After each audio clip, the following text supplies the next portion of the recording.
On my wedding night, I hid under the bed to surprise my husband with a playful prank. But someone else walked into the room and set her phone on speaker. What I heard next made my blood run cold. On my wedding night, I hid under the bed, intending to play a prank on my husband, Preston. But someone else walked into the room and put her phone on speaker. What I heard next froze my blood. A meticulously planned heist to steal my inheritance, ruin my reputation, and ultimately get rid of me. The woman on the phone, my new mother-in-law, Brenda, laughed with disdain and asked, "Is she your maid?" My husband replied, "Oh, come on. I've been doing this for years right under your nose. You didn't even notice." That moment, hearing the man I just married conspire to destroy me, I realized my revenge would be infinitely sweeter than anything they could imagine. My name is Valerie Smith Vanderbilt, 29 years old. Tonight, I was supposed to be celebrating my wedding. Instead, I was lying flat on my stomach under a bed in an expensive bridal suite, my beautiful white wedding dress crushed, tears stinging my eyes. The dust under the bed was starting to tickle my nose, and I had to press my hand firmly over my mouth to keep from sneezing. It was ridiculous. I knew it. A 29-year-old woman hiding under a bed on her wedding night like a child playing hide and seek. But I wanted to see the look on Preston's face. I had this whole scene played out in my head. He would walk into our bridal suite, loosen his tie, maybe call out my name in that soft, confused voice I loved so much. "Valerie? Val." And then surprise. I'd roll out, probably looking like a mess of tulle and silk, and we'd collapse onto the mattress laughing. It was supposed to be the start of our happily ever after. We had just spent the last 6 hours dancing, cutting cake, and shaking hands with people I barely knew. Now finally it was just us. Or so I thought. The heavy mahogany door creaked open. I bit my lip, suppressing a giggle. My muscles tensed, ready to spring up. But the footsteps were wrong. They weren't Preston's confident, heavy strides. These were sharp staccato clicks. Clack. Clack clack. High heels. Expensive ones. I froze. Through the small gap between the duvet and the floor, I saw a pair of silver designer stilettos stop right in the middle of the room. I recognized those shoes immediately. They belonged to Brenda, my brand new mother-in-law. "Yes, Denise, I'm in the suite now." Brenda's voice rang out, sharp and imperious. She wasn't whispering. She sounded like she owned the place. She put her phone on speaker and tossed it onto the bed. The very bed I was hiding under. The mattress springs groaned above my head, pressing down slightly. "Did they leave yet?" A tiny female voice asked from the phone. "Preston is downstairs handling the final bill with the caterers. And the girl, well, who knows where she is. Probably in the bathroom fixing her cheap makeup." Brenda scoffed. She began pacing around the room, the clack-clack-clack of her heels echoing like gunshots in my ears. My heart hammered against my ribs. The girl. Cheap makeup. Just hours ago, this woman had hugged me, tears in her eyes, welcoming me into the family. She had called me a blessing. "So is it done?" Denise asked. "It's done," Brenda said. The sound of a lighter flicking followed by a long exhale. Smoke drifted down to the floor. "The ring is on the finger. The license is signed. We've got her locked down and she has no idea." Brenda laughed. A dry, cruel sound. "Valerie is a simpleton, a country mouse. She thinks she hit the jackpot landing my son. She has no idea she's just a glorified placeholder." I felt the blood drain from my face. My hands turned ice cold. What was she talking about? "But Brenda," the voice on the phone continued, "are you sure about the condo? If they divorce, won't she take half?" "We have it all mapped out," Brenda replied, her voice dropping to a conspiratorial tone that made my stomach churn. "They'll live together for a year, maybe 18 months tops. Enough to make it look real. Then Preston starts the complaints. We make her look unstable. Or better yet, we make her life so miserable she leaves on her own. We have the receipts showing Preston paid the down payment. We'll claim the condo in court." I covered my mouth with both hands now, tears stinging my eyes. The condo. Our beautiful penthouse in downtown Atlanta. It was legally in my name, but I had let Preston handle the transaction to boost his ego, to make him feel like the provider. "She's practically an orphan," Brenda continued, kicking off one of her shoes. It landed inches from my nose. "Her father is some retired nobody living on a pension in Florida. She has no support system. Once we take the assets, she'll go back to whatever trailer park mentality she came from. And Preston will finally be free to marry someone with actual class. Someone like Kendra." Kendra. The name hit me like a physical blow. Kendra was Preston's childhood friend. The woman who had been at the wedding today wearing a red dress that was a little too tight, smiling a little too widely.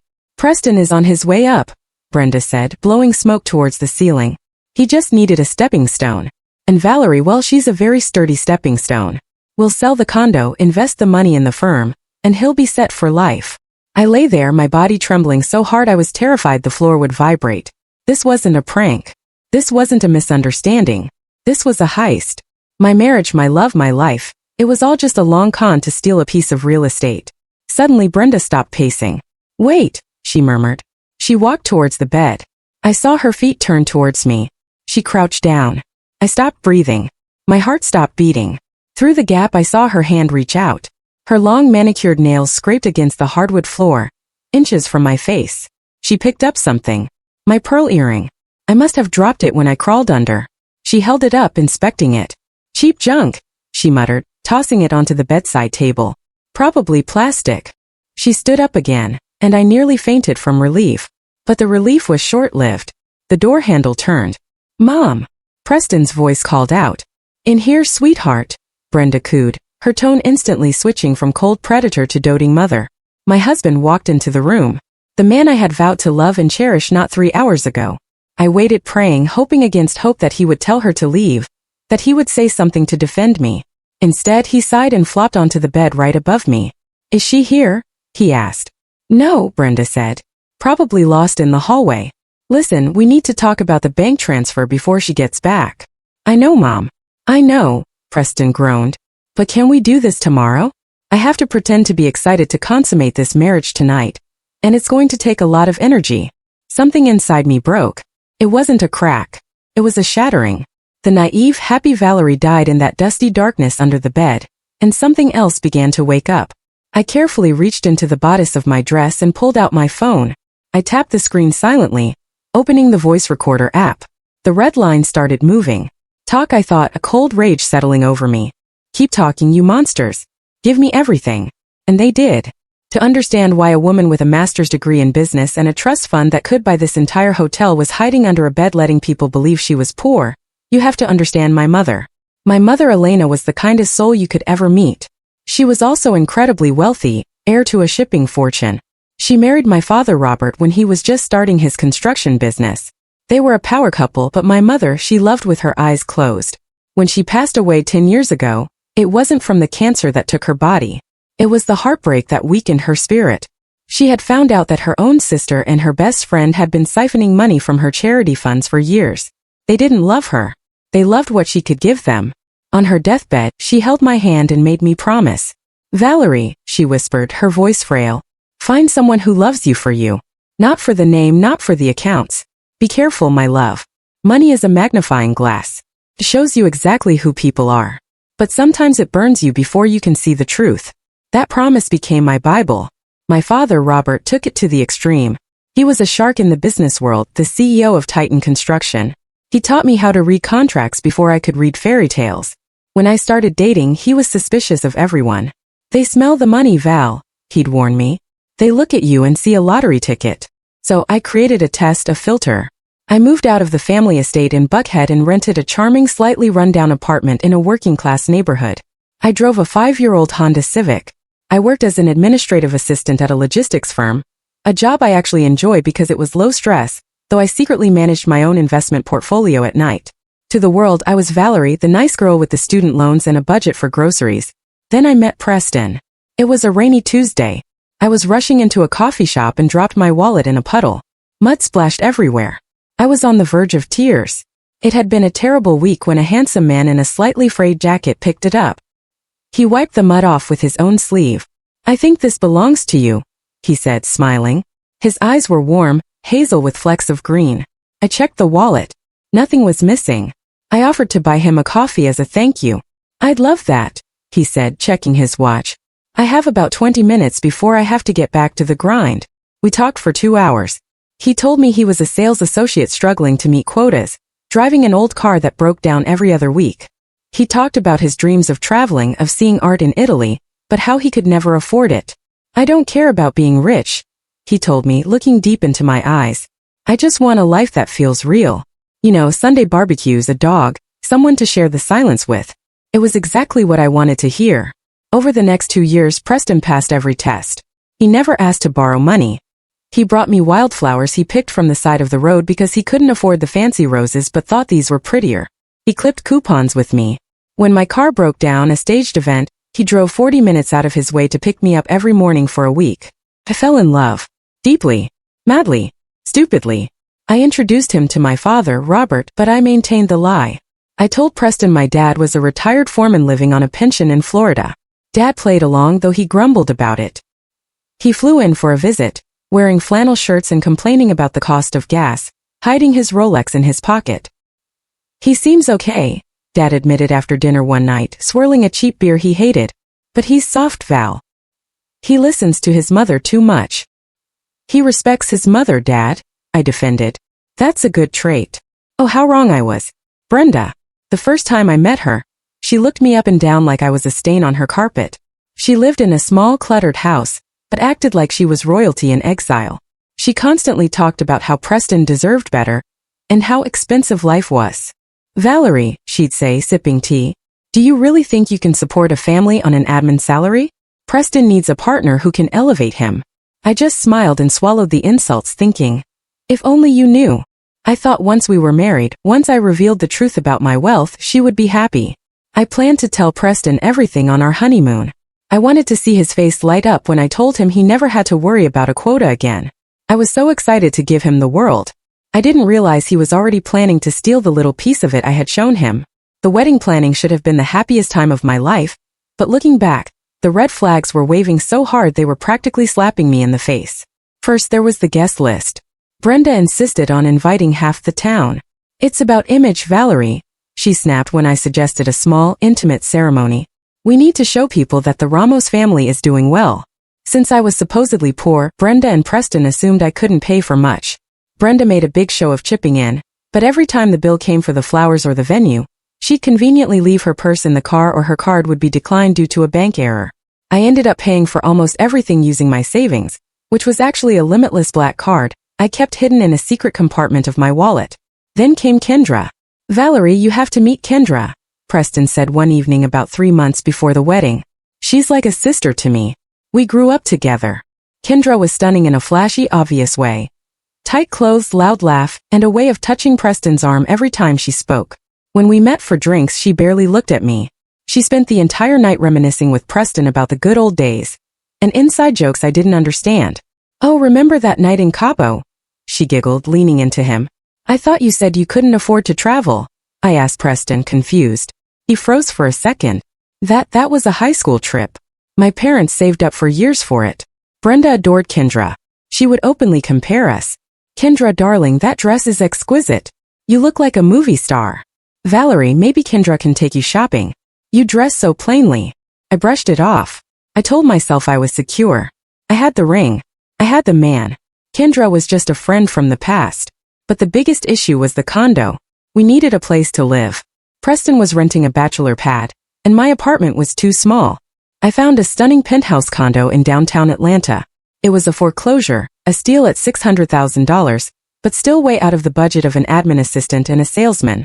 I have an inheritance, I told Preston one night. It was a half-truth. My grandmother left me some money. It's enough to buy this place in cash. Preston's eyes nearly popped out of his head. Cash? Valerie? Are you serious? Yes. I want us to start debt-free. That night Brenda came over. She was suddenly very interested in me. She looked at me with predatory eyes. That is wonderful news, Valerie, she purred. But you know, buying property is complicated. Taxes, insurance, liability. You've never handled real estate. I can handle it, I said. Of course you can, Preston said, taking my hand. But baby, think about the optics. My mom is right. Plus, I want to feel like I'm contributing. If you put the money in my account, I can write the check. I can handle the negotiations with the HOA. It'll make me look like the man of the house to the neighbors. Please, for my pride. It sounded so stupid, but he looked so earnest. And Brenda was nodding along. It's a respect thing, Valerie. A wife shouldn't emasculate her husband before the marriage even starts. So I did it. I transferred the funds. But I wasn't an idiot. My father raised me better than that. I had my lawyer, Justine, draft the deed. The money went through Preston's account to show the transaction, but the deed to the property? That was 100% in my name. Preston, however, didn't read the fine print of the closing documents.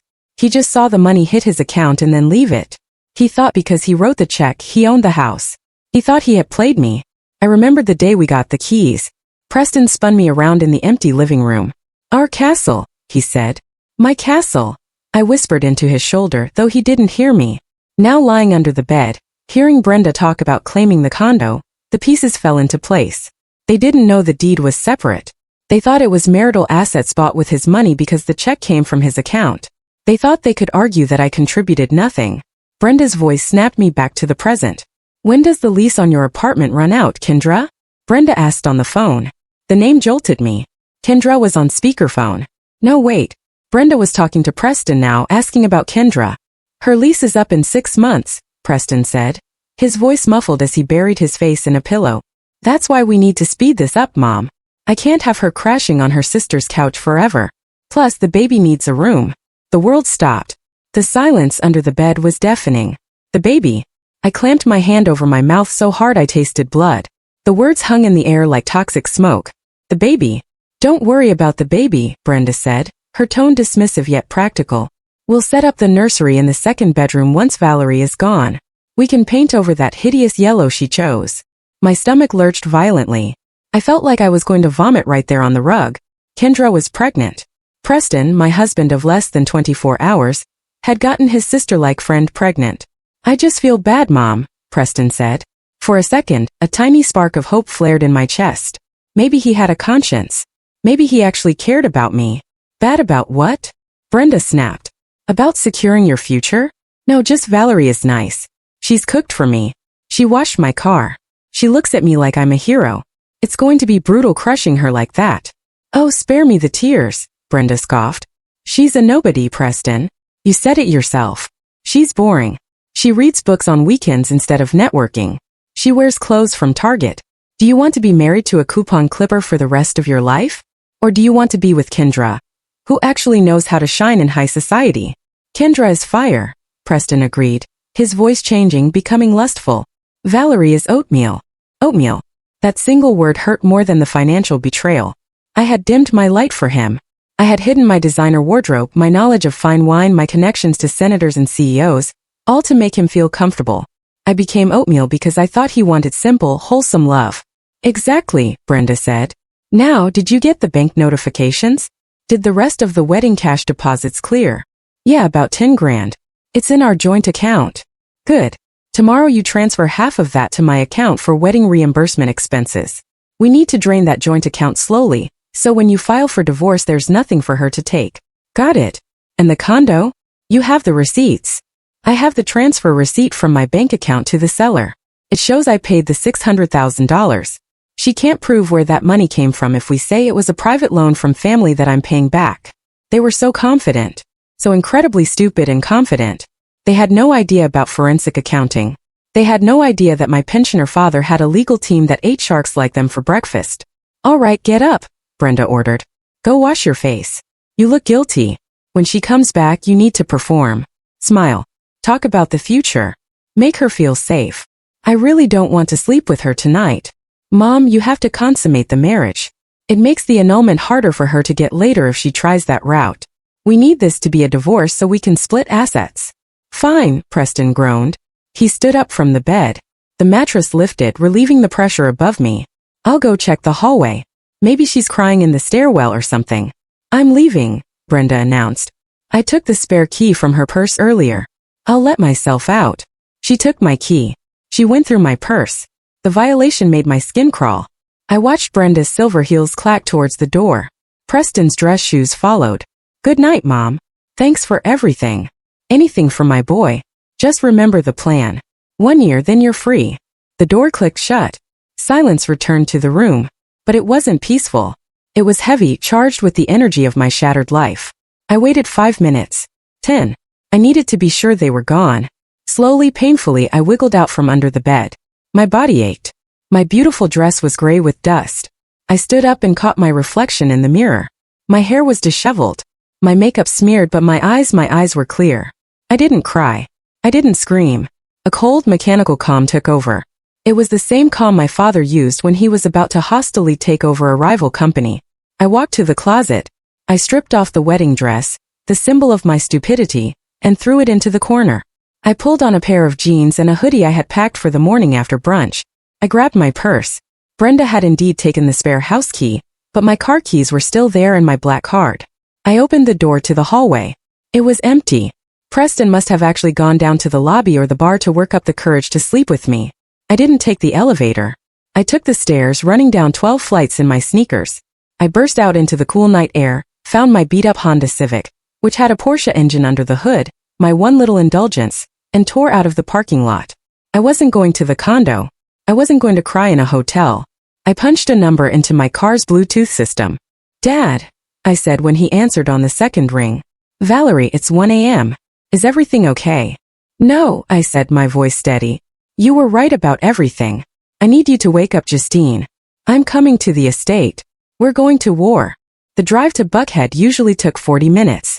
I made it in 20. I pulled up to the massive iron gates of my father's estate.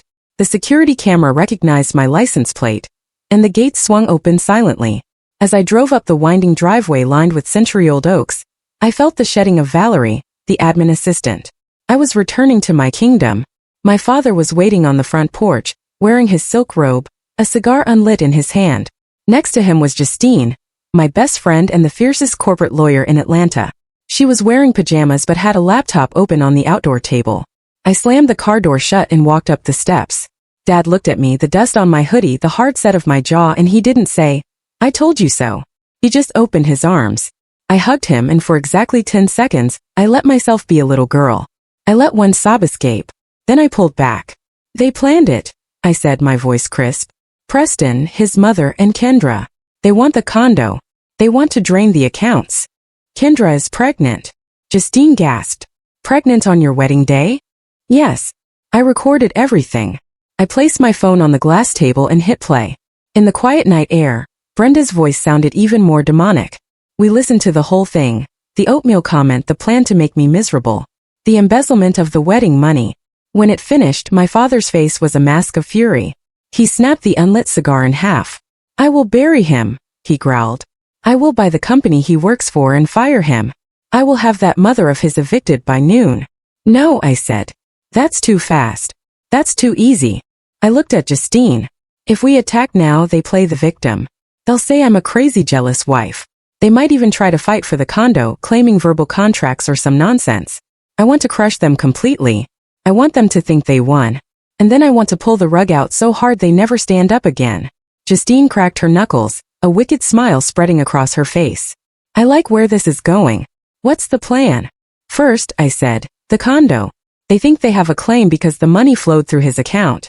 We need to lock that down." "Easy," Justine said, typing furiously. "Since the deed is in your name, we create a postnuptial agreement. We frame it as an insurance requirement. We tell Preston that because the building has high liability, the insurance company requires a clear title holder to minimize risk. We slip in a clause that waives all his marital interest in the property in exchange for, let's say, a lower insurance premium." "He's greedy," I added. "If we tell him it saves him $500 a month, he'll sign it without reading." "Done," Justine said. "I'll have the papers ready by morning. You tell him it's standard procedure." "Second," my father said, "financials. You need to separate your assets. I need to drain the joint account before he does. But I can't look suspicious." "Leave the joint account," Justine advised. "Let him take the wedding money. It's bait. But we need to check his work history. If he's this dishonest with you, he's dishonest elsewhere." Dad picked up his phone. "I'll have my private investigator run a deep dive on Preston's sales numbers and expenses at his firm. If he's embezzling from us, he's probably skimming from them too." "And the baby?" I said, my voice dropping. "We need proof." "DNA?" Justine asked. "No, that takes too long. I need to get close to Kendra. I need her to admit it." "You're going back there?" Dad asked, looking worried. "Valerie, you don't have to. You can stay here. We can serve him papers in the morning." "No," I stood up. "He called me oatmeal. He thinks I'm stupid. He thinks I'm weak. I'm going to go back there, act like the dumb, clumsy wife he thinks I am. I'm going to make his life a living hell for the next month. And I'm going to gather enough evidence to send him to jail, not just divorce court." I looked at the sunrise starting to bleed purple over the horizon. "He wanted a country mouse," I said. He's about to find out he married a rat trap. I drove back to the hotel just as the sun broke. I sneaked back up the stairs, changed back into my pajamas and rumpled my hair. I crawled into bed next to Preston. He smelled like stale champagne and deception. He stirred, opening one eye. "Val," he mumbled. "Where were you?" "I couldn't sleep," I whispered, giving him a wide, vacuous smile. "I was just so excited about our future, honey. I was downstairs planning our life." He groaned and rolled over, turning his back to me. "That's nice, babe. Go to sleep." I stared at the back of his head. "Sleep tight, Preston. It's the last peaceful rest you'll ever have." The next morning, the performance of a lifetime began. I woke up before Preston and ordered room service. The most expensive items on the menu: lobster benedict, truffle fries, champagne. When the bill came, I signed room 402 with a flourish. Preston woke up, rubbing his eyes. "Whoa, what's all this?" "Celebration breakfast," I chirped. "I figured since we have all that wedding money, we should treat ourselves." Preston flinched. "Ah, Val, we need to be careful with that money, Mom. I mean, we agreed to save it for a rainy day." "Oh, don't be a spoilsport." I popped a strawberry into my mouth. "I also booked a couple's massage at the spa. It's $600 non-refundable." His jaw tightened. I could see him mentally subtracting $600 from the money he planned to steal for Brenda. "Valerie, you should have asked me." "But I'm your wife. Isn't my money your money?" I batted my eyelashes innocently. "By the way, I accidentally dropped your phone in the ice bucket. It's in rice now." "You what?" He scrambled out of bed. I hadn't dropped it, of course, but I had disabled the fingerprint ID while he was sleeping so I could access it later. We moved into the condo 2 days later. That's when I turned the dial up to 10. Brenda came over to inspect the place. She walked in like she was the landlady, running her finger over the countertops. "This place is dusty," she criticized. "Valerie, you need to be more diligent." "Oh, Brenda, I'm so glad you're here," I exclaimed. I decided to do laundry, but this machine is so complicated. I led her to the laundry room.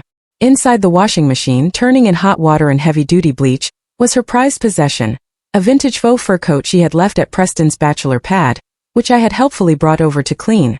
Is that my coat?" Brenda shrieked. "Yes. I wanted to surprise you by cleaning it." I beamed. She ripped the machine open. Water spilled everywhere. She pulled out a soggy, matted lump of gray fur that looked like a drowned rat. "You idiot!" she screamed. "This is dry clean only. It cost $2,000. "Oh no." I started crying fake tears. I just wanted to help. The tag was so small. Preston ran in. "What's happening?" "She ruined my coat," Brenda yelled. "Look at this." "I'm sorry," I wailed, burying my face in Preston's chest. "I'm just a simple girl. I don't know about fancy coats." Preston looked at his mother, then at me. He was furious, but he remembered the plan. He had to keep me happy. It's okay, Mom," he said through gritted teeth. "It was an accident. Val didn't know. She's a liability," Brenda hissed, storming out with her wet coat. That night, while Preston was seething on the couch, I brought out the paperwork Justine had prepared. "Honey," I said, sniffling, "I feel so bad about the coat. I want to make sure I don't mess anything else up. The insurance company sent this over today. They said because the condo is high value, the liability policy is huge." But I paused for effect. "If you sign this waiver saying you're not the primary owner, the premium drops by $500 a month. Since I caused you to lose money today, I thought saving money here would help." Preston's eyes lit up at $500 a month. "Let me see." He skimmed it. It was thick, full of legal jargon. He saw the words insurance liability waiver at the top, which Justine had cleverly bolded, and missed the paragraph about relinquishing all marital claims to real property. "Yeah, okay," he said, grabbing a pen. "At least you're trying to fix your mess." He signed it. I watched the ink dry. Click. The trap snapped shut. Over the next 2 weeks, I was a tornado of incompetence. I cooked dinner every night, but I accidentally used salt instead of sugar in his coffee. I shrank his favorite cashmere sweaters.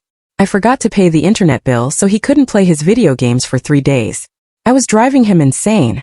And the more annoyed he got, the more he ran to Kendra. I tracked him. My PI father had installed a GPS on Preston's car. Every time Preston said he was working late, he was at Kendra's apartment. One night he came home smelling of her perfume, a cheap vanilla scent. "Work was brutal," he sighed, lying down. "You work so hard," I said, massaging his shoulders. "You deserve a break. Why don't we throw a dinner party?" "What?" A dinner party for your family? Your mom is still mad about the coat. I want to make it up to her. Let's invite everyone. Brenda, your cousins, and Kendra too. She's your best friend, right? Preston hesitated. I don't know, Val. You're not exactly a master chef.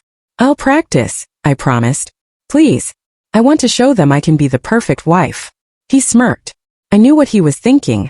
Let her embarrass herself. It'll make the divorce narrative easier. Everyone will see she's incompetent. Fine, he said. Next Saturday, but don't screw it up. I won't, I smiled. I promise. The invitation list grew rapidly. Brenda, seemingly eager to witness another one of my failures, invited her sister, her 2 gossiping nieces, and of course Kendra. It was going to be a full house of people who despised me. Justine came over while Preston was at work to help me prep. In reality, we were installing tiny cameras in the living room and dining room. You sure about this? Justine asked, checking the feed on her tablet. It's going to be brutal. I need witnesses, I said, chopping onions with aggressive precision. I need them to say the worst things possible on camera, and I need to confirm the pregnancy. On the day of the party, I woke up early. I went to the store and bought the cheapest, lowest quality ingredients I could find. Fatty ground beef, wilted vegetables, a box of wine that cost $9. I also went into the bathroom while Preston was showering. I rummaged through his gym bag, the one he took to work but actually took to Kendra's. Inside, hidden in a side pocket, was a receipt from a pharmacy. Prenatal vitamins. Dated yesterday. Got you. I pocketed the receipt. The guests started arriving at 6 p.m. Brenda walked in first, wearing a new dress that I suspected was bought with the wedding reimbursement money Preston had transferred to her. Well, she sniffed, looking around. At least you swept the floor this time. Welcome, Brenda, I chirped, handing her a glass of the cheap wine. She took a sip and grimaced. What is this vinegar? It's an artisanal blend, I lied. Then came Kendra. She walked in holding Preston's arm a little too tightly. She was wearing a loose-fitting dress, trying to hide her small bump, but I saw the way she subconsciously rested her hand on her stomach. Hi, Valerie, she said, her voice dripping with fake sweetness. House looks cozy. Hi, Kendra. So glad you could come. You're glowing, I said, staring directly at her midsection. She flinched and pulled her hand away. Preston stepped between us. Okay, let's get drinks. I'm starving. I went to the kitchen. The menu for the night. Overcooked, rubbery roast beef, mashed potatoes with lumps, and a salad that was mostly iceberg lettuce stems. As I worked, I listened to the monitor from the living room camera. God, this wine is swill. Brenda's voice came through. I can't believe he married her. Even for the money. Shush, Mom, Preston whispered. Just a few more months, then we get the condo, sell it, and we get the big house in the suburbs. I hate hiding it. Kendra whined. My back hurts. I want to be able to post pictures of us. Soon, babe. As soon as we kick the country mouse back to the trailer park. Preston laughed. I stood in the kitchen, gripping the edge of the counter. My knuckles turned white. Country mouse. I took a deep breath. I reached into my pocket and pulled out the special seasoning I had prepared. It wasn't poison. I wasn't a criminal, but it was a very liberal amount of salt and vinegar for the sauce. Dinner is served, I called out cheerfully. We all sat down. The table was set. The flying monkeys, Brenda's nieces, were snickering at my mismatched napkins. So Valerie, Brenda started, stabbing at the rubbery meat. Preston tells us you're thinking of taking a cooking class. Clearly you haven't started yet. The table erupted in laughter. Preston chuckled along, squeezing Kendra's hand under the table. Actually, I said, my voice shaking slightly, I tried really hard on this. Trying isn't doing, honey, Kendra said, smirking. Some women are just built to be wives and some aren't. Is that right? I asked, looking her dead in the eye. And what makes a good wife, Kendra? Sleeping with someone else's husband. The table went silent. Excuse me. Kendra gasped. Oh, sorry. I laughed nervously. I meant being supportive. Pass the potatoes. Preston glared at me. Valerie, don't be weird. I'm not being weird, I said, standing up to pour more wine. I moved towards Kendra. I just admire your friendship. It's so close. I tripped on the rug. The pitcher of red wine flew out of my hands. It splashed directly onto Kendra's lap. Ah! She screamed, jumping up. The red liquid soaked her dress, clinging to her stomach, revealing the unmistakable curve of a baby bump. Oh my God! I shouted. I'm so clumsy. You stupid bitch. Kendra yelled, forgetting her act. Look what you did. This is silk. Calm down, Kendra. Preston yelled, rushing to her side, grabbing napkins to dab her stomach. Are you okay? Is the baby okay? Silence. Absolute total silence. Preston froze. He realized what he had just said. He slowly turned to look at me. Brenda looked at me. Kendra looked at me. I wasn't crying. I wasn't apologizing. I was standing at the head of the table. And for the first time in months I wasn't smiling. The air in the room was so thick you could choke on it. The words, "Is the baby okay?" hung suspended between us like a grenade that had just had the pin pulled.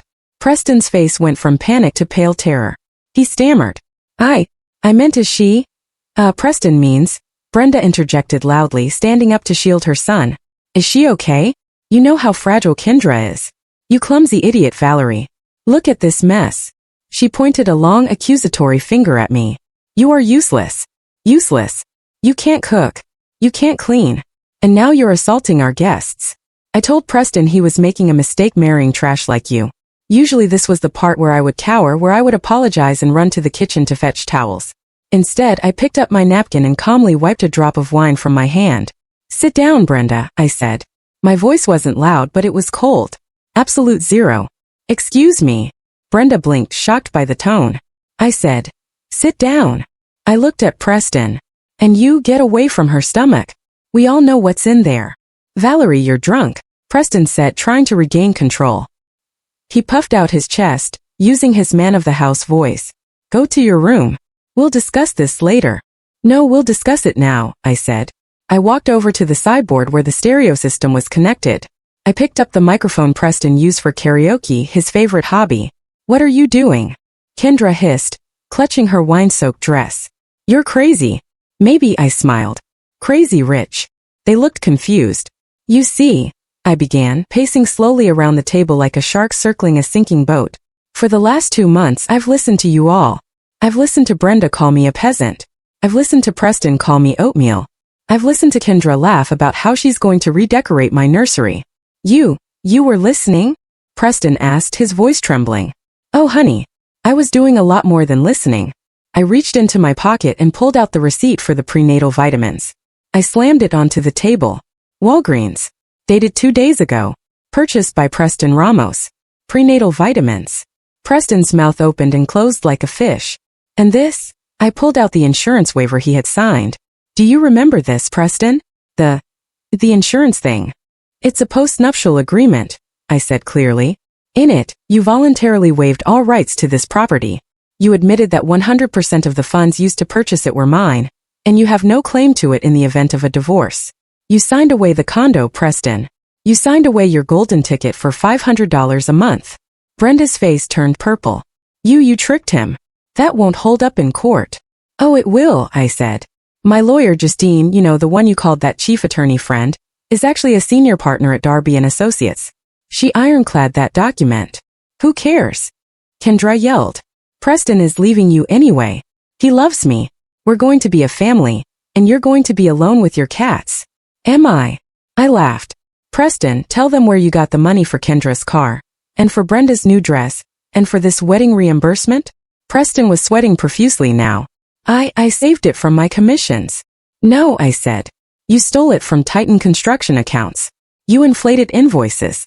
You thought nobody would notice because Titan is a huge company. So what? Brenda screamed. Titan doesn't know. I walked over to the door. I placed my hand on the knob. That's the funniest part, I said, looking back at them. You guys really didn't do a background check on me, did you? You assumed Valerie was just Valerie. What are you talking about? Preston whispered. My last name isn't just Smith, I said. It's Smith Vanderbilt. My father is Robert Smith, the CEO and owner of Titan Construction. The silence this time was heavy. It was the sound of 3 worlds colliding and shattering simultaneously.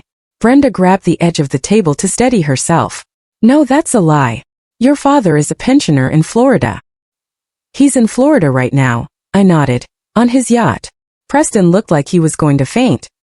He had been stealing from his wife's father. He had been calling the heir to the company he worked for, Oatmeal. You're the heir? Preston squeaked. Yes, I said. And the only reason I didn't fire you immediately was because I wanted to see how deep the rot went. And wow, you guys are rotten to the core. Valerie, baby. Preston took a step forward, his hands up. Wait, we can explain. First I was confused. Mom made me. Don't you dare blame your mother, Brenda shrieked, but her eyes were darting around looking for an exit. It's too late for explanations, I said. I have the embezzlement records. I have the audio of you conspiring to defraud me. I have the proof of adultery. I tapped the microphone. And just so we're all on the same page, I said, my voice dropping to a whisper that echoed through the room. I want you to hear exactly what I heard on my wedding night, just so you know that I didn't hide under the bed for nothing. I pulled out my phone and connected it to the Bluetooth speaker. The room filled with static. And then Brenda's voice boomed out loud and clear. The girl is a simpleton. We'll claim the condo. She has no idea she's just a glorified placeholder. Brenda covered her ears. Kendra started crying. Preston sank into his chair, putting his head in his hands. But I wasn't done. The recording played on. My voice from the past, terrified, hiding under the bed, was silent. But Brenda's voice filled the dining room with toxic clarity. We'll claim the condo. She has no idea she's just a glorified placeholder. Preston looked like he was physically shrinking. He sat slumped in his chair, his face a mask of gray ash. Kendra was sobbing now, loud ugly gasps that smeared her mascara down her cheeks. But Brenda, even now cornered like a rat, she tried to bare her teeth. Turn it off, Brenda screeched, lunging for the phone. This is illegal. You can't record people without their consent. It's inadmissible. I snatched the phone away before her claw-like hands could reach it. Actually, Brenda, I said, my voice calm amid the chaos, Georgia is a one-party consent state. As long as one person in the conversation knows it's being recorded it's entirely legal and entirely admissible. The front door, which I had unlocked remotely moments ago, burst open. Heavy boots thudded against the hardwood floor. Blue lights flashed through the front window, bouncing off the walls of the condo they thought they owned. Justine walked in first. She wasn't wearing her pajamas this time. She was in a razor-sharp charcoal suit, holding a leather folder like a weapon. Behind her were two uniformed officers and a detective I recognized from my father's security detail, Detective Miller, who worked with the fraud division. Preston Ramos, Detective Miller announced, his voice booming. You are under arrest. Preston scrambled up, knocking his chair over. Arrest for what? I didn't do anything. It's a domestic dispute, not for the adultery. Mr. Ramos, Justine said, stepping forward with a smile that could cut glass. Though that is grounds for the immediate divorce filing I have right here. No, you're under arrest for grand larceny, corporate embezzlement, and fraud against Titan Construction. What? Preston squeaked. We audited your accounts, Preston, I said, leaning against the table. You didn't just spend your commissions. You created 3 fake vendor accounts under the name BR Consulting. Brenda Ramos Consulting, I assume. You approved invoices for materials that were never delivered to Titan sites. You siphoned over $50,000 in the last 6 months alone. Brenda went pale. First, I didn't know where the money came from. He told me it was a bonus. The checks were deposited directly into your personal account, Mrs. Ramos, Detective Miller said, pulling out a pair of handcuffs. And we have records of you instructing him via text on how to structure the deposits to avoid IRS flagging. That makes you an accessory and a co-conspirator to money laundering. No, Brenda screamed as the officer moved towards her. I am a respectable woman. You can't touch me. Get away. The officer wasn't interested in her social standing. He spun her around. The sound of handcuffs clicking shut was the most beautiful music I had ever heard. Preston, Kendra wailed, clutching her stomach. Do something. You said you would take care of us. Preston looked at Kendra, then at his mother, then at me. The police were cuffing him now, pulling his arms behind his back. Valerie, he pleaded, tears streaming down his face. Valerie, please talk to your dad. Tell him to drop the charges. I'll sign whatever you want. I'll leave town. Just don't let me go to jail. I'm scared of jail. Val, you know I have asthma. I looked at him. Really looked at him. The handsome face I had fallen in love with now just looked pathetic. A weak man who tried to play a strong man's game and lost. I'm sorry, Preston, I said softly. But Oatmeal doesn't have the authority to stop a criminal investigation. You did this to yourself. As they dragged him towards the door, he looked back at me one last time. The entitlement was gone, replaced by pure terror. Brenda was still shrieking about her rights, about how this was a mistake, about how she knew the mayor. She didn't. Justine handed me a file, the divorce papers, and the eviction notice for the unauthorized occupants. I walked over to Kendra. She was the only one not in handcuffs, shivering in her wine-stained dress. You have 5 minutes to leave, I told her. Take your purse. Take your lies. If you're not out, I'm pressing charges for trespassing. But he promised me, she whispered, looking at the empty doorway where Preston had just been hauled out. He promised me too, I said. He's a liar, Kendra. You're just the next victim. Run while you can. She scrambled up and ran out the door without looking back. The room fell silent. The storm had passed, leaving only the wreckage of a fake life. I stood there, surrounded by the remnants of the terrible dinner, the overturned chairs and the echo of justice. My heart was pounding, not with fear but with adrenaline. I looked at Justine, who gave me a slow nod of respect. This was it, the moment I took my life back.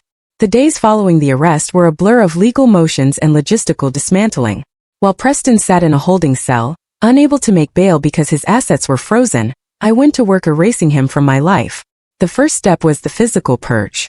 I didn't want the condo anymore. It was tainted. I hired a crew to pack up everything that belonged to me.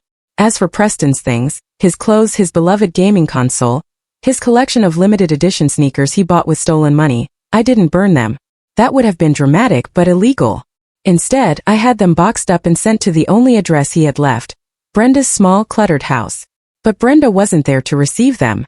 It turned out Brenda's financial situation was even more precarious than we thought. She had leveraged her house to the hilt with second and third mortgages to fund her lifestyle and appearances. With the legal fees mounting for her defense and the sudden cutoff of Preston's stolen funds, the house of cards collapsed. Justine called me a week after the arrest. "You're going to want to hear this," she said, her voice sounding satisfied. "The bank foreclosed on Brenda's house yesterday. She's out on bail, but she has nowhere to go. She tried to move into a motel, but her credit cards are maxed out." "Where is she?" I asked, staring out the window of my father's estate.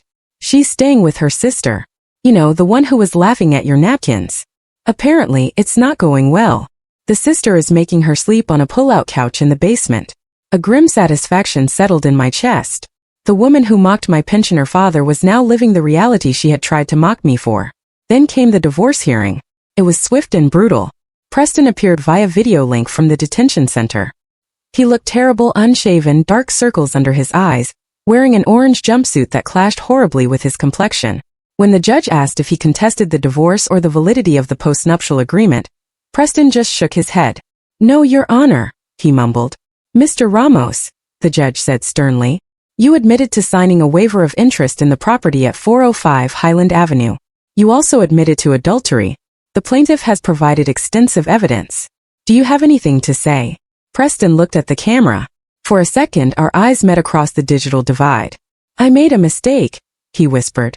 "You made several crimes," the judge corrected him. "Divorce granted. The plaintiff retains all assets. You are ordered to pay legal fees." Of course he couldn't pay. I absorbed the cost. A final stupidity tax for trusting the wrong man.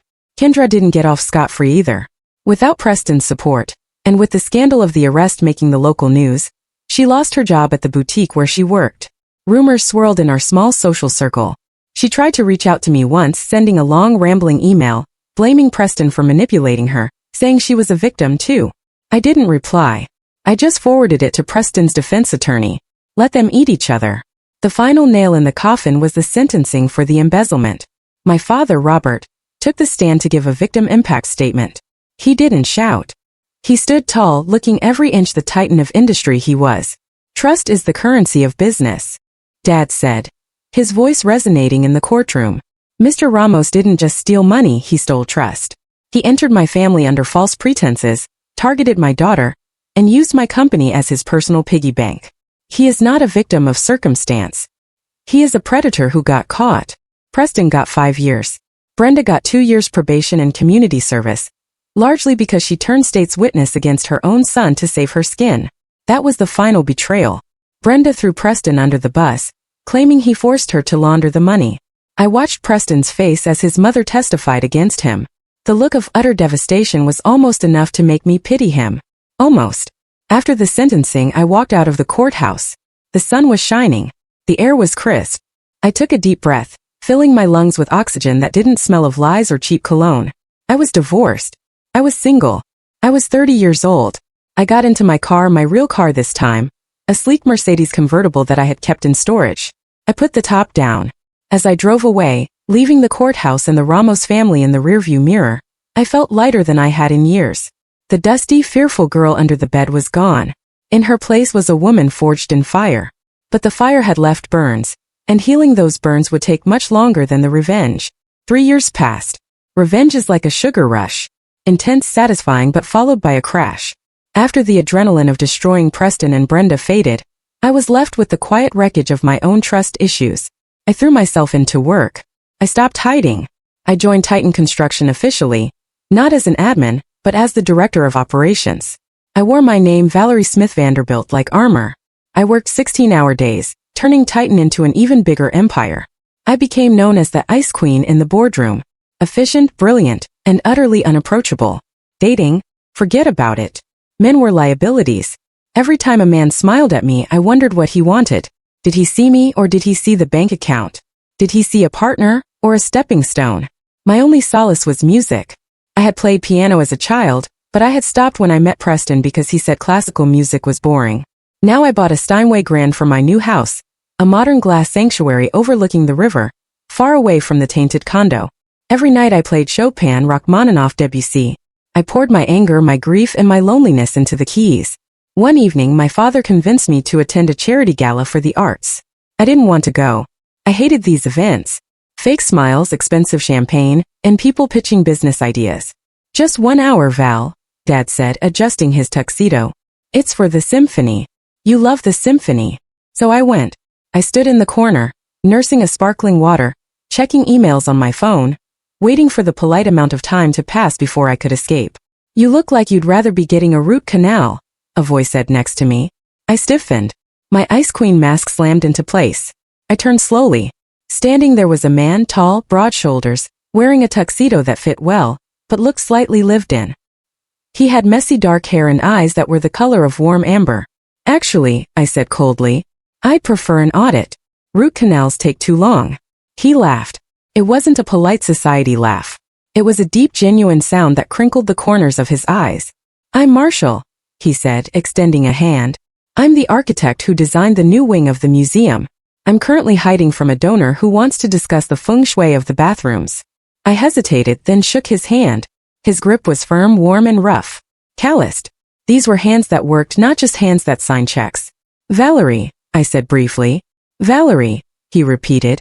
Well, Valerie, since we're both hiding, do you want to see something cool? The acoustics in the main hall are incredible when it's empty. Against my better judgment, I followed him. We snuck into the main concert hall during the intermission of the quartet. The stage was empty, save for a long grand piano. Go on, Marshall said, gesturing to the piano. I saw your fingers twitching while the quartet was playing. You play, don't you? I haven't played in public in years. There's no public here. Just me and the ghosts of Mozart. I sat down. I touched the keys and I played. I played a nocturne that was full of longing and sorrow. The music swelled, filling the vast empty hall, echoing off the wood and velvet. I closed my eyes, forgetting where I was, forgetting the betrayal, forgetting the fear. When I finished, silence hung in the air. I opened my eyes. Marshall was watching me. He wasn't looking at my jewelry. He wasn't looking at my dress. He was looking at my face with an expression of raw wonder. That was, he started, his voice thick with emotion. That was the saddest, most beautiful thing I've ever heard. Who hurt you, Valerie? The question was so direct, so unexpected that I flinched. That's none of your business, I snapped, standing up abruptly. The walls came back up. I have to go. Wait, he called out as I hurried off the stage. Let me take you to dinner. Real dinner, not these tiny appetizers. No, I said, walking faster. I don't date. I'm not asking for a date, he said, jogging to catch up. I'm asking to know the person who can make a piano cry like that. I stopped. I looked at him. He seemed sincere. But Preston had seemed sincere too. Preston had picked up my muddy wallet. Preston had driven me to work. I can't, I whispered. I really can't. I ran out of the gala like Cinderella, but instead of leaving a glass slipper, I left behind the first crack in my armor. Marshall didn't give up. He didn't send flowers or jewelry. The next day, a package arrived at my office. It was a book of rare sheet music, obscure pieces by female composers from the 19th century. The note read, "For the music. No strings attached. M." I traced the cover of the book. No strings. Maybe, just maybe, I could let one string loose. It took Marshall 6 months to get me to agree to a proper dinner. 6 months of coffee runs where we talked about architecture and structural engineering. 6 months of him proving over and over that he wasn't interested in my status. He didn't know who my father was for the first 3 months. He thought I was just a high-level manager. When he finally found out I was the Valerie Smith Vanderbilt heir to Titan, his reaction wasn't excitement. It was annoyance. "Great," he groaned, putting his head on the table at the diner we frequented. "Now I have to worry about people thinking I'm a gold digger. Do you have any idea how hard it is to buy a birthday present for a woman who can buy a country?" "I don't need presents," I said, watching him carefully. "You're getting a hand-carved birdhouse," he grumbled. "Because that's all I can make that you can't buy." And he did. He carved me a birdhouse. It was crooked and the paint was uneven, but I put it on my mantelpiece next to my Ming vases. It was the most valuable thing in the room. The real test came when he invited me to meet his family. I was terrified. I expected another Brenda. I expected judgment or sycophancy. Marshall's family lived in a chaotic, noisy house in the suburbs. His mother was a retired schoolteacher. His father a mechanic. They were loud. They interrupted each other. And they hugged everyone. "So you're the Valerie who plays the piano?" his mom, Barb, exclaimed, pulling me into a hug that smelled of cinnamon and fabric softener. "Marshall says you're smarter than him." Thank God. We were worried. Nobody asked about my money. Nobody asked about my dad's company. They asked if I liked spicy food. I did. If I watched football, I didn't. But I was willing to learn.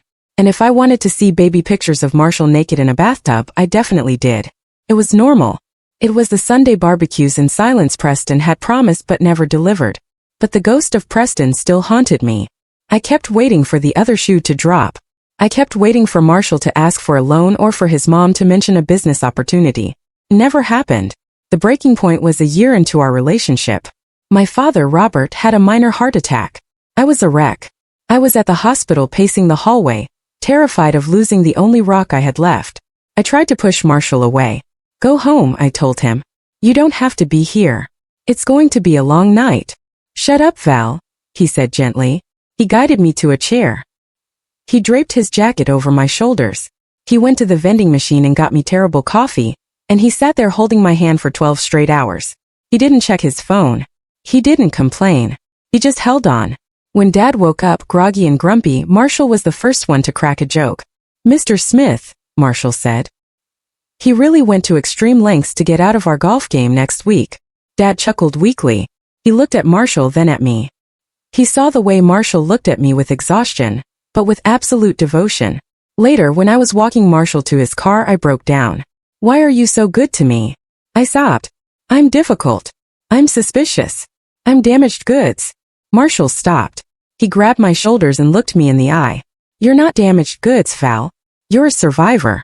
You're the strongest woman I know. And I love you. Not the heir. Not the director.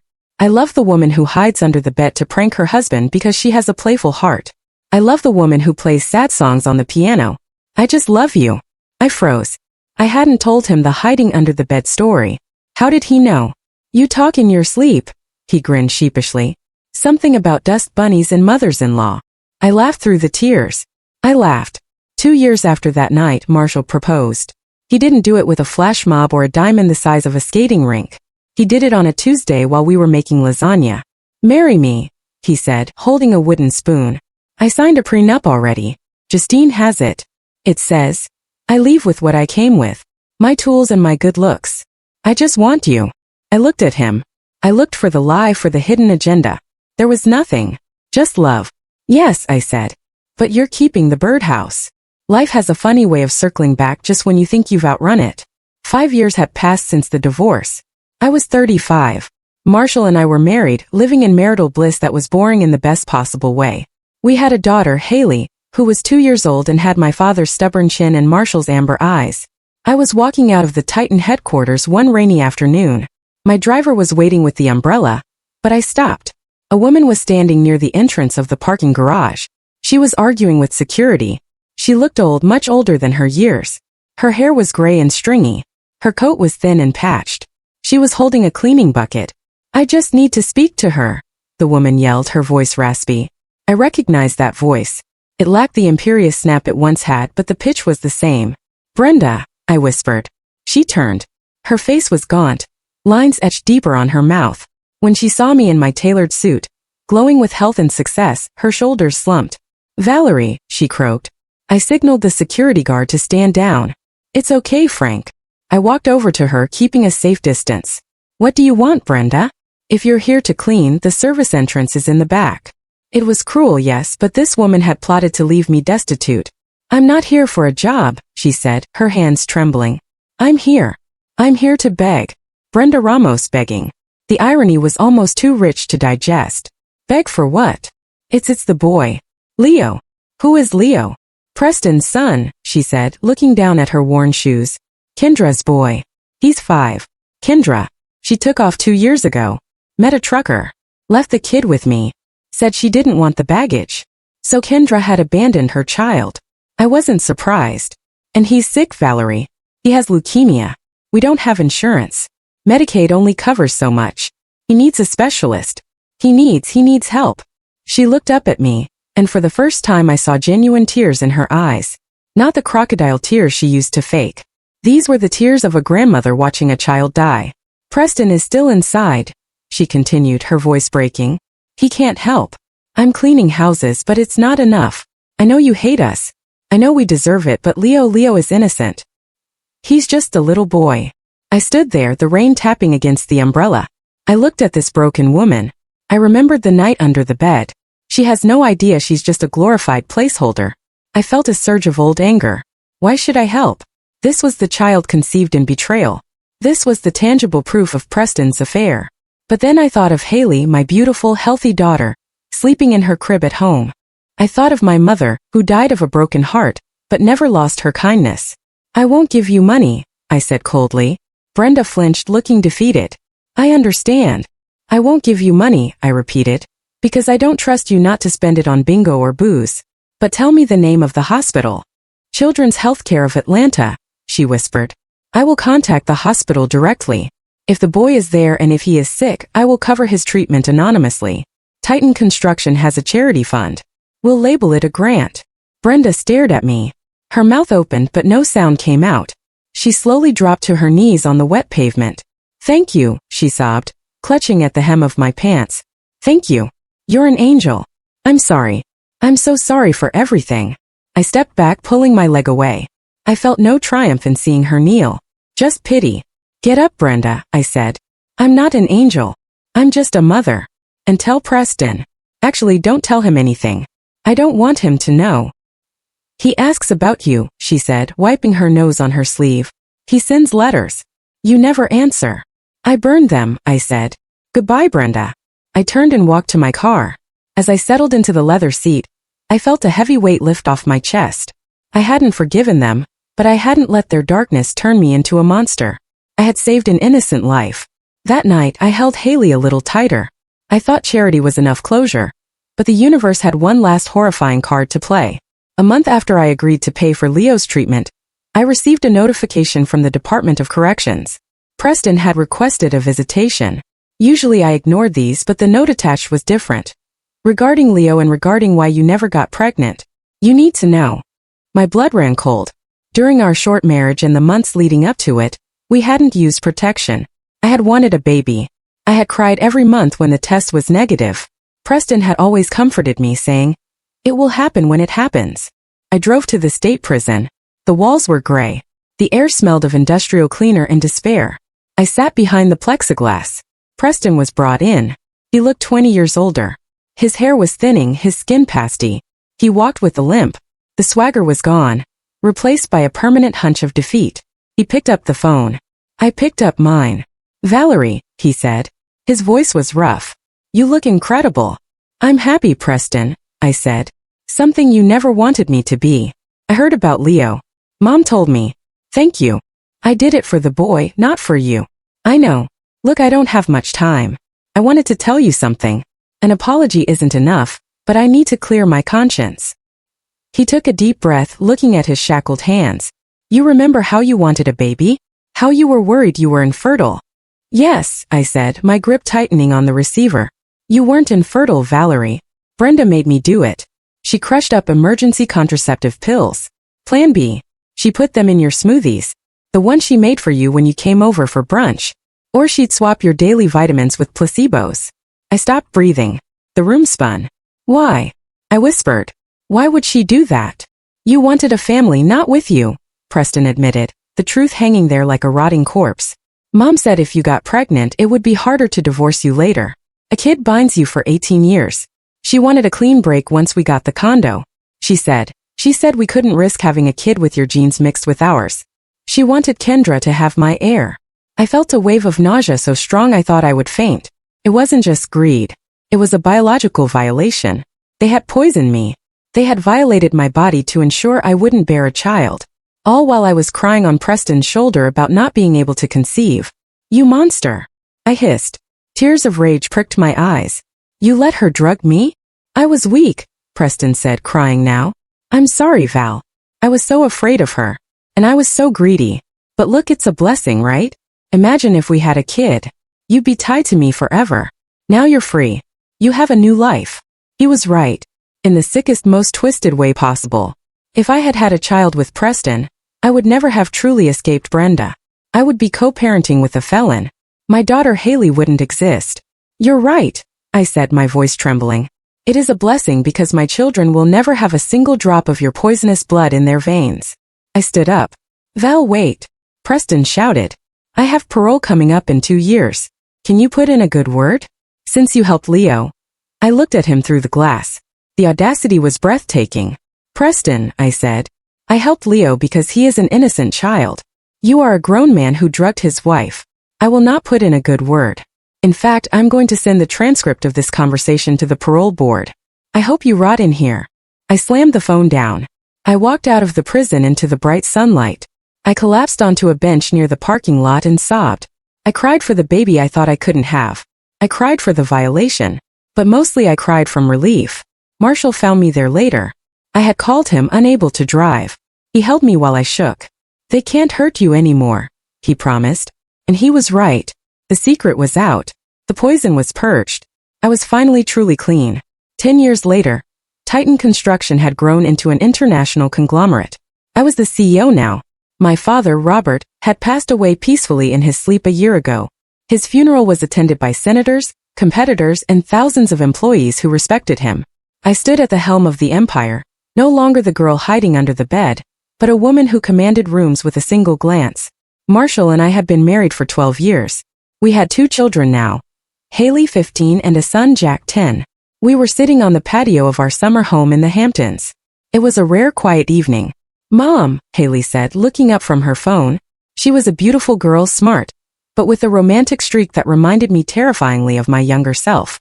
Can I invite Tyler over for the weekend? Tyler was her new boyfriend. Captain of the football team. Charming. Too charming. Tyler, I asked, exchanging a look with Marshall. The one who forgot his wallet when you went to the movies last week? He's just forgetful, Mom, Haley defended. He's really sweet. He says he loves that I'm not obsessed with money like other girls. The alarm bells in my head rang so loud they were deafening. He loves that I'm not obsessed with money. That was exactly what Preston had said. It was the Predator's opening line. Haley, I said gently, does Tyler know about us? About the company? I didn't tell him details. She shrugged.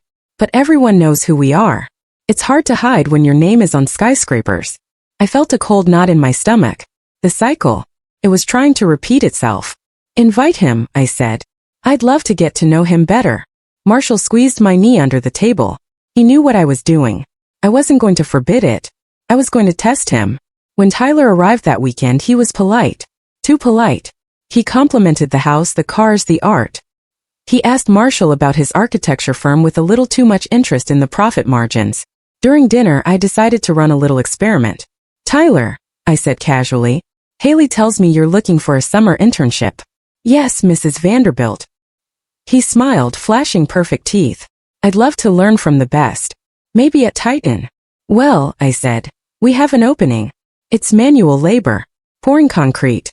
5 a.m. starts. Minimum wage, but it builds character. If you do well, we can talk about a desk job next summer. I watched his face.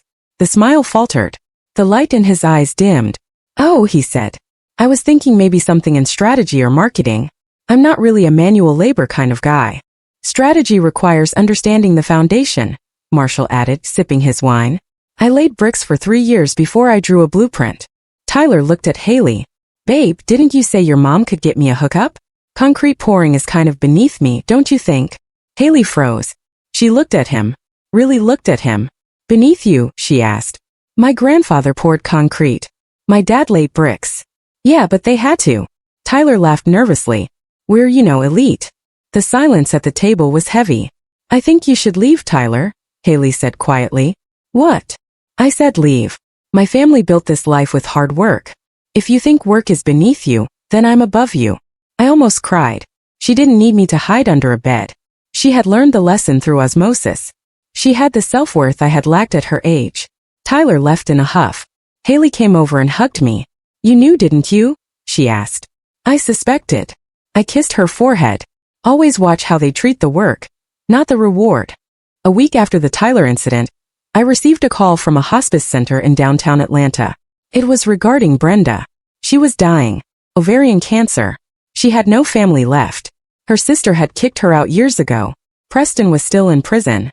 He had violated parole once and got sent back. Kendra was long gone. She listed you as her emergency contact, the nurse said gently. I don't know why, but she's asking for you. I drove to the hospice. It wasn't a fancy place, but it was clean. Brenda lay in a small bed, looking like a skeleton wrapped in parchment paper. She was unrecognizable from the woman in the silver stilettos. I stood by the door. You came, she rasped. I came, I said. Why? Because I won. It wasn't said with malice. It was just a fact. I had won the game of life. She tried to rig. I was happy, loved, and successful. She was dying alone. Brenda let out a dry chuckle that turned into a cough. Yes, you did. You were smarter than I gave you credit for. I thought you were just nice. I didn't know nice could have teeth. Nice people have to grow teeth, I said. Or they get eaten by people like you. Leo is doing well, she whispered. He finished college. He's a nurse now. He knows you paid for everything. He calls you his guardian angel. I know. I track his progress. Preston is a fool. She muttered, her eyes closing. I ruined him. I know that now. I made him weak because I wanted to control him, and I tried to do it to you. You failed, I said. I have something for you. She gestured weakly to the bedside table. A letter. Don't open it until I'm gone. I took the envelope. It felt light. Valerie, she said, her voice fading. I'm scared. I looked at the woman who had tormented me, who had drugged me, who had tried to steal my future. I hated her, but I couldn't let a human being die in terror. I walked over and took her hand. It was cold. Close your eyes, Brenda, I said softly. It's over. Just let go. She squeezed my hand with surprising strength. A single tear leaked out. And then the squeeze loosened. The monitor flatlined. She was gone. I walked out into the corridor and opened the letter. Inside was a single sheet of paper and an old faded Polaroid. The photo was of Preston as a baby sitting on Brenda's lap. She looked young, hopeful, and not yet hardened by greed. The note read, I hated you because you had everything I wanted without having to fight for it. I was jealous of your light. I tried to steal it, but I only burned myself. You were the best thing that ever happened to my son, and I made him throw you away. I leave you with nothing because I have nothing. But I leave you with this truth. You didn't just survive me. You surpassed me. Tell Leo to be a good man. I folded the letter. I didn't feel triumph. I just felt peace. The boogeyman was dead. I paid for her cremation. I had her ashes sent to the prison so Preston could have them. It was the last thing I would ever do for the Ramos family. We are back at the beach house now. It's sunset. The sky is painted in strokes of violent orange and soft purple. I'm sitting on the deck, a glass of vintage wine in my hand, the kind Brenda would have killed for. Down on the sand, Marshall is trying to teach Jack how to fly a kite. Haley is sitting on a towel reading a book, looking like a younger version of me, but with a stronger spine. My life is full. It is loud. It is messy. And it is real. I think back to that night 20 years ago. The dust under the bed. The smell of the floorboards. The crushing weight of betrayal pressing down on me. I remember the moment I almost stayed. There was a split second lying in the dark where I thought maybe I can fix him. Maybe if I just love him enough, he'll choose me over the money. Thank God I didn't listen to that voice. Thank God I chose the anger. Thank God I chose the war. People ask me how I can trust again after what happened. How I can love Marshall without checking his pockets for receipts. The answer is simple. The darkness taught me how to recognize the light. Preston taught me what love isn't. Love isn't transactional. Love isn't a secret plan. Love isn't making someone oatmeal so they don't outshine you. Love is Marshall carving a crooked birdhouse. Love is my father standing in a courtroom defending my honor. Love is me paying for a sick boy's chemotherapy even though his father broke my heart. Love is action. I take a sip of wine and look at the camera at you, the listener. Maybe you're hiding under a bed right now. Maybe not literally. Maybe you're in a marriage where you feel small. Maybe you're with a family that makes you feel like an outsider. Maybe you suspect that the people who smile at your face are sharpening knives behind your back. I'm here to tell you, trust your gut. If you feel like something is wrong, it is. If you feel like you are being used, you are. Don't stay in the dark. Don't wait for them to change. They won't. Preston never changed at all. You have to be your own hero. You have to crawl out from under the bed, dust off your dress and walk out the door. It will hurt. God, it will hurt. You will cry until you have no tears left. You will feel stupid for having been fooled. But then you will get angry, and that anger will be the fuel that builds your empire. I put the glass down and walk towards the railing. Marshall looks up from the beach and waves. Wow. Look, it's flying. The kite soared high into the wind, fighting the resistance, climbing higher and higher until it catches the current and stabilizes, dancing against the clouds. I see it. I yell back. It's beautiful. I am Valerie Smith Vanderbilt. I am a mother. I am a CEO. I am a wife. And I am the woman who didn't let the prank be on her. Thank you for listening. Take care. For good luck.